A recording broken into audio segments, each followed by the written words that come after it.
Bem-vindos a essa aula. Hoje a gente vai falar aqui sobre um ponto importantíssimo decidido pelo STF no informativo 1167, que fala sobre obrigação do shopping de oferecer local para amamentação, tá? Então, esse é um tema relativamente importante porque é recente, pode cair em qualquer prova aí de magistratura, principalmente, tá? Bom, vamos lá, abrindo todas as leis aqui. Quem quiser acompanhar essa aula, CLT na mão e Lei 14457 também na mão, tá? Beleza, vamos lá. O que acontece?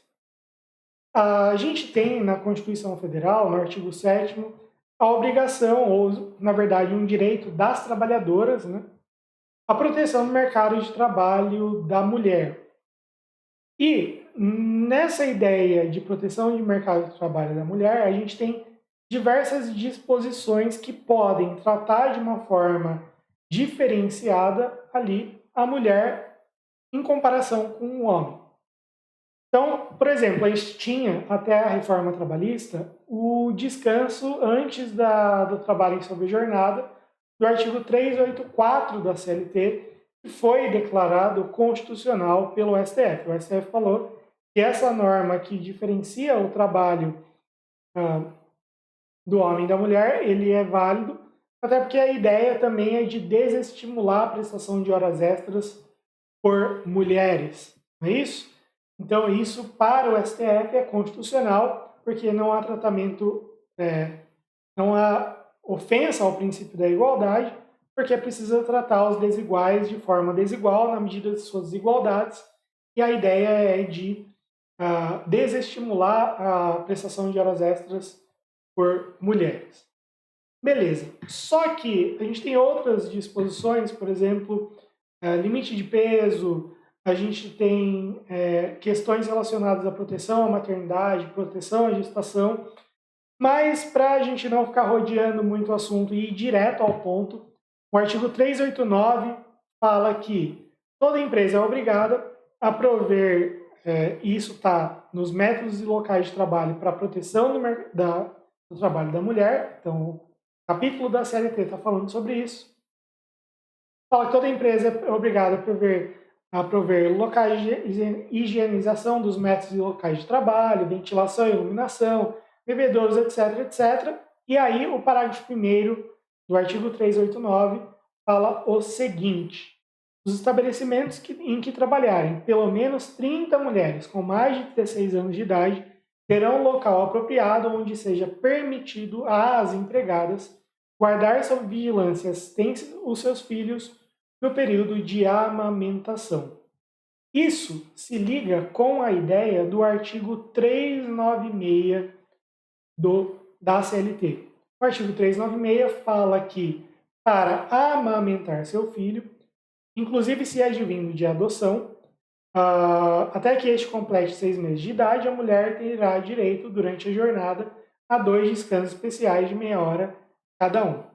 Quando exigir saúde do filho, o período pode ser dilatado a critério da autoridade competente e os descansos previstos nesse artigo deverão ser definidos em acordo individual. Esse descanso, ele integra o contrato de trabalho, porque a gente não tem uma definição específica.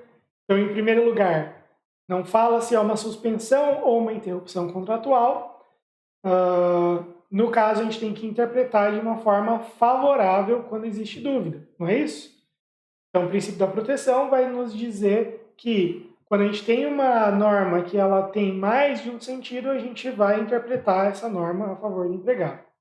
Mas, além disso, a Convenção 103 da OIT, Convenção 103 da OIT, fala de amparo à maternidade. E esta convenção fala que as interrupções do trabalho para fins de aleitamento devem ser computadas na duração do trabalho e remuneradas como tais nos casos em que a questão seja regulamentada, etc, etc. Beleza? Então, quer dizer que a própria Convenção 103 retira essa dúvida de ser interrupção ou suspensão no contrato de trabalho e fala, não, ó, isso aí vai computar na jornada, esse período de amamentação. Beleza? Beleza. Acontece que é muito... Ah, não, vamos falar de um outro ponto antes da gente entrar nesse ponto. Antes de a gente entrar na obrigação de ter os locais ali especificamente, né? Então, vamos lá.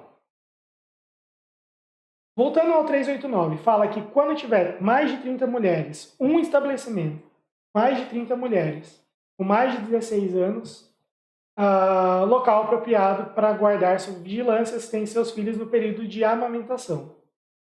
Aí, a portaria 3296 de 86 fala, ó, quando tiver essa condição de pelo menos 30 mulheres com mais de 16 anos em um estabelecimento, o empregador pode substituir isso por reembolso creche.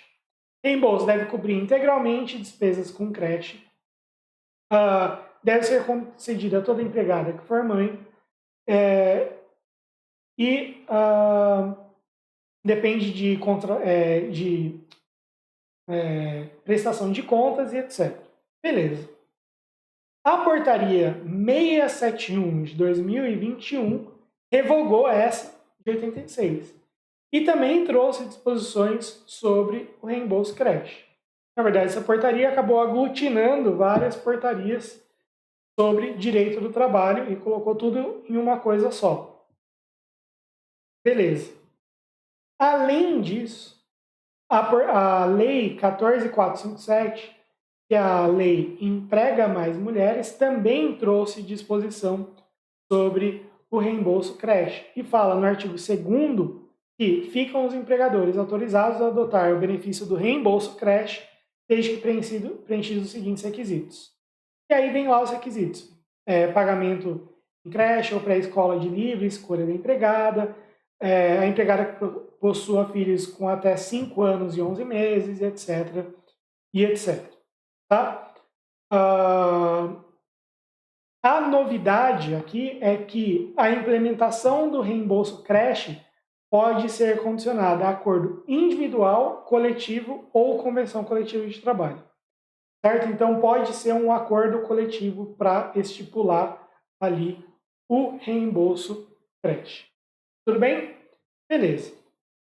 Então, quer dizer que a gente tem, em primeiro lugar, a obrigação de ter um local próprio pelo empregador, mas esse local próprio pode ser substituído por reembolso creche. Isso de acordo com a portaria de 86, portaria de 2021 e a lei 14.457 de 2022, programa Emprega Mais Mulheres. Fechou? Então é isso.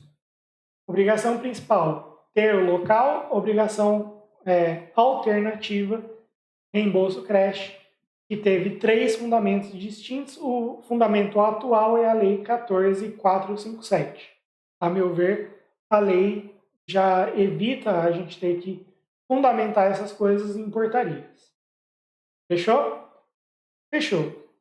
A questão é o seguinte, e o shopping? E o shopping center? Como que ele fica?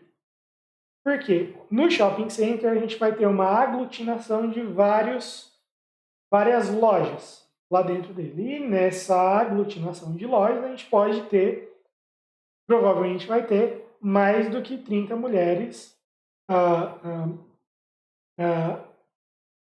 com mais de 16 anos de idade, certo?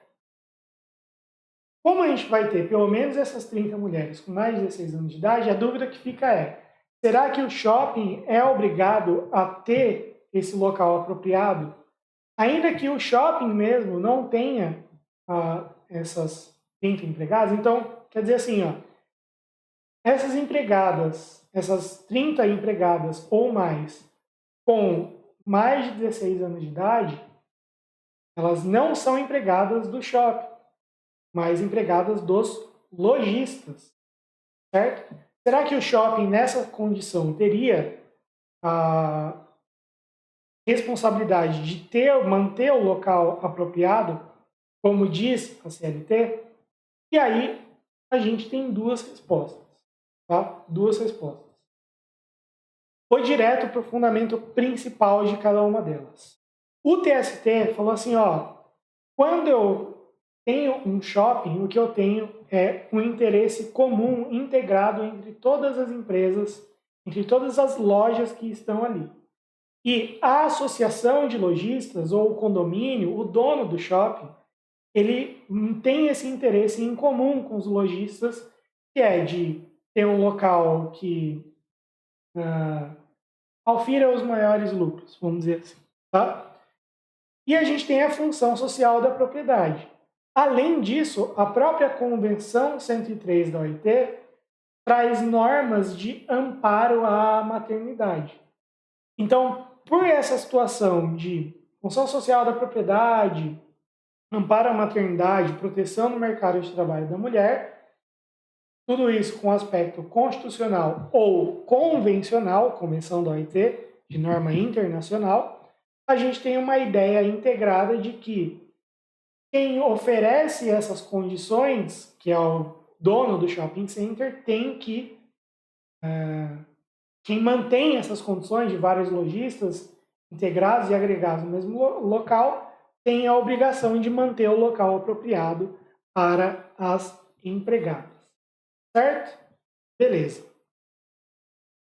Aí, esse entendimento foi no informativo 265 do TST.